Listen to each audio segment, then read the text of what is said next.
बस, इस घने जंगल में कौन हो सकता है? जानवर? कृपया मुझे थोड़ा पानी दे दो। बहुत दर्द हो रहा है। मैं अब और नहीं चल सकती। मैं एक नागिन हूँ, एक इच्छाधारी नागिन, और ये जख्म किसी जानवर की नहीं है। एक श्राप, एक बहुत भयानक श्राप है मेरे ऊपर। श्राप? कैसा श्राप? और तुम्हें ये चोटें कैसे आई? अगर तुम नागिन हो तो तुम्हारे पास तो शक्तियां होंगी। माधव अपनी पुरानी कुल्हाड़ी को कंधे पर रखे जंगल के रास्ते पर चल रहा है।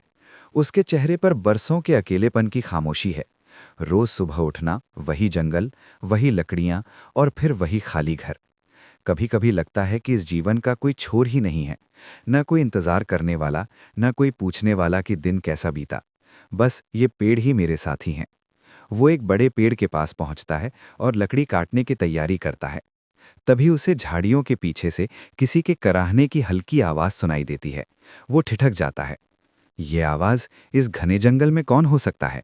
जानवर की आवाज तो नहीं लगती। कोई मुसीबत में है। शायद मुझे जाकर देखना चाहिए। नैना धीरे से आंखें खोलती है। उसकी आंखों में गहरा दर्द और डर है। हे भगवान, ये तो कोई लड़की है, इतनी बुरी तरह जख्मी, और इस सुनसान जंगल में। सुनो, क्या तुम मुझे सुन पा रही हो? तुम्हारी यह हालत कैसे हुई? पानी, कृपया मुझे थोड़ा पानी दे दो। बहुत दर्द हो रहा है। मैं अब और नहीं चल सकती। मैं एक नागिन हूँ, एक इच्छाधारी नागिन, और ये जख्म किसी जानवर के नहीं है। एक श्राप, एक बहुत भयानक श्राप है मेरे ऊपर। श्राप? कैसा श्राप? और तुम्हें ये चोटें कैसे आई? अगर तुम नागिन हो तो तुम्हारे पास तो शक्तियां होंगी। माधव अपनी पुरानी कुल्हाड़ी को कंधे पर रखे जंगल के रास्ते पर चल रहा है। उसके चेहरे पर बरसों के अकेलेपन की खामोशी है। रोज सुबह उठना, वही जंगल, वही लकड़ियां और फिर वही खाली घर। कभी कभी लगता है कि इस जीवन का कोई छोर ही नहीं है। न कोई इंतजार करने वाला, न कोई पूछने वाला कि दिन कैसा बीता।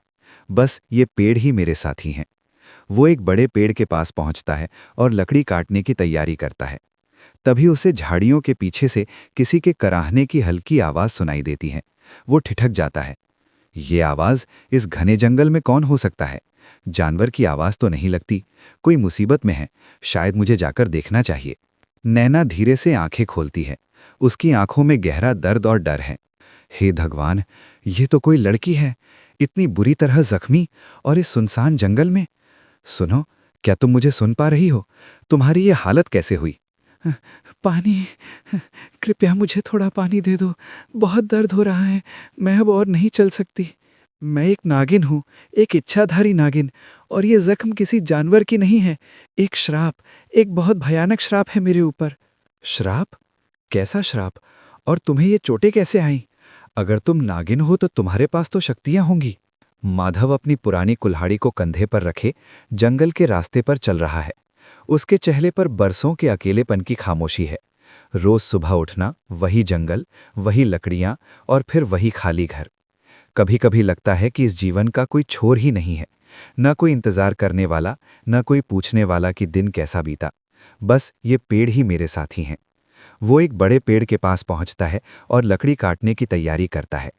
तभी उसे झाड़ियों के पीछे से किसी के कराहने की हल्की आवाज सुनाई देती है। वो ठिठक जाता है। ये आवाज इस घने जंगल में कौन हो सकता है?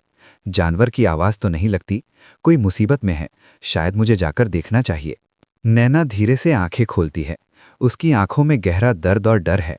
हे भगवान, ये तो कोई लड़की है, इतनी बुरी तरह जख्मी, और इस सुनसान जंगल में। सुनो, क्या तुम मुझे सुन पा रही हो? तुम्हारी ये हालत कैसे हुई? पानी, कृपया मुझे थोड़ा पानी दे दो। बहुत दर्द हो रहा है।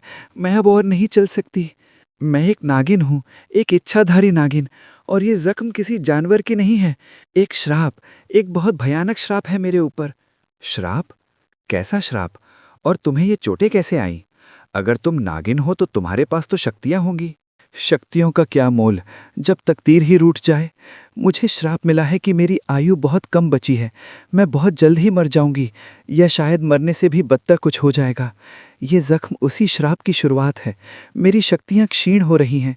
माधव का दिल पसीज जाता है। वो भूल जाता है कि सामने एक नागिन है। उसे सिर्फ एक दुखियारी लड़की दिखती है। ये तो बहुत बुरा है। इतनी कम उम्र में मृत्यु का श्राप। क्या इस श्राप का कोई तोड़ नहीं है? क्या किसी तरीके से इसे खत्म नहीं किया जा सकता? दुनिया में हर समस्या का कोई ना कोई हल तो होता ही है तो सही। एक रास्ता जरूर है, लेकिन वो इतना कठिन और असंभव है कि उसके बारे में सोचना भी व्यर्थ है। तुम रहने दो माधव, तुम क्यों मेरे लिए अपनी जान जोखिम में डालोगे? तुम मुझे बताओ तो सही, मुश्किल है तो क्या हुआ? अगर किसी की जान बच सकती है तो कोशिश करने में क्या हर्ज है? मैं तुम्हारी मदद करना चाहता हूँ। नहीं, अगर तुमने कोशिश की तो तुम्हें भी बहुत मुसीबतें झेलनी पड़ेंगी। मेरा अंत निश्चित है, उसके लिए तुम्हें अपनी शांति भंग करने की जरूरत नहीं है। अब इस बारे में कोई बात नहीं होगी। माधव समझ जाता है कि वो और कुछ नहीं बताएगी। माहौल भारी हो जाता है। ठीक है, अगर तुम नहीं बताना चाहती तो मैं मजबूर नहीं करूंगा। मुझे अभी लकड़ियां लेने जंगल जाना होगा, वरना कल का चूल्हा नहीं जलेगा। तुम यहीं आराम करो, कहीं जाना मत। मैं शाम तक लौट आऊंगा, फिर हम साथ खाना खाएंगे। आज जंगल में बहुत देर हो गई। उम्मीद है तुम्हें ज़्यादा परेशानी नहीं हुई होगी। मैं अभी खाना बना लेता हूँ। मेरे पास ज़्यादा कुछ तो नहीं है, बस रूखी सूखी रोटियां और थोड़ी सब्जी है। लो खाना खा लो। तुम्हें ताकत की ज़रूरत है, संकोच मत करना। जो है जैसा है अपना ही समझो। नहीं माधव, मुझे भूख नहीं है, तुम खा लो। मैंने तुमसे कहा था ना, मैं इंसान नहीं हूँ। मेरा शरीर इंसानी खाने को स्वीकार नहीं करता। तो फिर तुम कैसे जिंदा रहोगी? तुम्हारी चोटें कैसे भरेंगी? तुम्हें कुछ तो खाना ही होगा। मैं सिर्फ दूध पीती हूँ। अगर तुम्हारे पास थोड़ा दूध हो तो मेरे लिए वही काफ़ी है। उससे ज़्यादा मुझे और किसी चीज़ की आवश्यकता नहीं है। दूध? मेरे पास गाय तो नहीं है, लेकिन सुबह मैं गांव से थोड़ा दूध लाया था। रुको, मैं अभी लेकर आता हूँ। तुम्हारे घर वाले, मेरा मतलब तुम्हारे लोग तुम्हें ढूंढ नहीं रहे होंगे? तुम इतने दिनों तक यहाँ कैसे रहोगी? मेरा अब कोई नहीं है माधव। जहाँ श्राप होता है वहाँ अपने भी पराये हो जाते हैं। जब तक मैं जीवित हूँ या जब तक मेरे पैर ठीक नहीं हो जाते, क्या मैं यहाँ रह सकती हूँ? हाँ बिल्कुल, ये घर छोटा है, लेकिन यहाँ जगह की कमी नहीं है। तुम जब तक चाहो यहाँ सुरक्षित रह सकती हो। मैं ज़मीन पर सो जाऊँगा, तुम घाट पर ही सोना। माधव रोज की तरह कुल्हाड़ी लेकर जंगल जाने के लिए तैयार है। नैना भी उसके साथ चलने के लिए तैयार खड़ी है। अरे, तुम तैयार क्यों हो गई? तुम्हें अभी और आराम करना चाहिए। जंगल का रास्ता बहुत ऊबड़ खाबड़ है। मैं अब बिल्कुल ठीक हूँ माधव। तुम्हारा दिया हुआ सहारा और सेवा काम आई। अब मैं तुम्हारे घर का मुफ्त का अन्न, मेरा मतलब दूध नहीं पी सकती। मैं भी तुम्हारे साथ चलूंगी। लकड़ियां काटने में तुम्हारी मदद करूंगी। तुम लकड़ियां काटोगी? ये तुम्हारा काम नहीं है। तुम घर पर रहो। कम मत समझो मुझे, मैं नागिन हूँ, भूल गए? मुझ में साधारण इंसानों से ज्यादा ताकत है। चलो, देर हो रही है। माधव, एक बात पूछूं? बुरा तो नहीं मानोगे? पूछो, इसमें बुरा मानने वाली क्या बात है? तुम इतने अच्छे हो, मेहनती हो, फिर भी तुम अकेले क्यों रहते हो? तुमने कभी शादी क्यों नहीं की? कब तक ऐसे तन्हा जीवन बिताओगे? शादी? मुझ जैसे गरीब लक्कड़हारे से कौन शादी करेगा नैना? मेरे पास न धन है, न दौलत, न कोई भविष्य।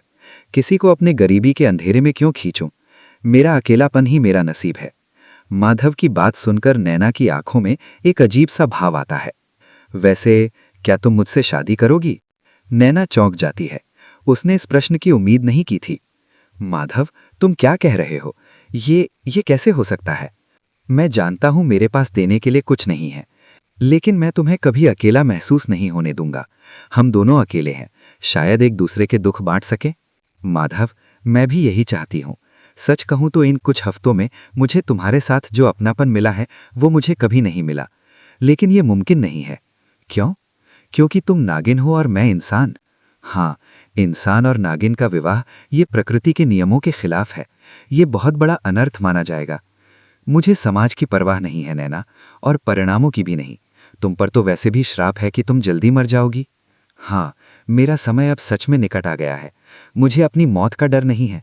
डर इस बात का है कि तुम्हारे और बच्चों का क्या होगा। कुटिया के अंदर से बच्चों के रोने की आवाज आती है। माधव खुशी से पागल होकर अंदर दौड़ता है। नैना खाट पर लेटी है, बहुत कमजोर। बधाई हो माधव, तुम्हारे घर 2 जुड़वां चांद से बेटे हुए हैं। नैना, देखो हमारे बेटे। तुम ठीक तो हो ना? माधव, मेरे जाने का समय आ गया है, मेरे श्राप का अंतिम चरण। बोलते बोलते नैना का शरीर सख्त होने लगता है। उसकी त्वचा का रंग बदलने लगता है, जैसे पत्थर की हो रही हो। नैना, ये क्या हो रहा है? नहीं, तुम मुझे छोड़कर नहीं जा सकती। नैना, देखते ही देखते नैना की सुंदर काया पूरी तरह से एक पत्थर की मूर्ति में बदल जाती है। चुप हो जाओ, चुप हो जाओ।